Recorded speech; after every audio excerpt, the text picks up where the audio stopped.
This fat giant licked his lips at the beautiful woman in the house. The next second the giant extended his 50-meter hand into the house. It turns out the giant was eyeing the beautiful woman's 20-year-old fried chicken. The giant carefully tore off a drumstick, opened his 50-meter wide mouth and ate it. To his surprise, the giant's stomach started reacting the next second. The giant painfully held his small belly. The next second the man clenched his fists and stuck out his butt.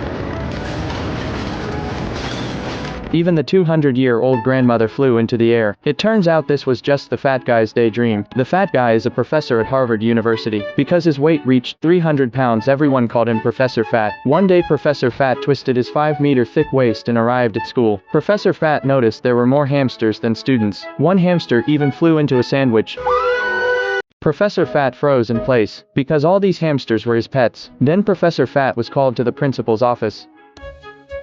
At this moment a hamster added 2 special sugar cubes to the principal's coffee.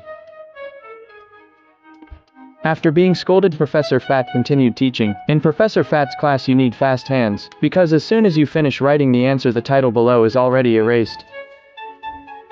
One day a new female teacher arrived at the school. Professor Fat immediately felt he had fallen in love. Back home the family happily ate delicious food. His father gave Professor Fat his favorite drumstick, but Professor Fat actually started complaining about the high calories. It turns out Professor Fat asked the female teacher out on a date. For love he decided to start losing weight, but he couldn't jump to dance his way to weight loss. He could only last a minute running. At night Professor Fat watched couples on TV and inexplicably felt sad, until Professor Fat woke up again and found himself in an operating room.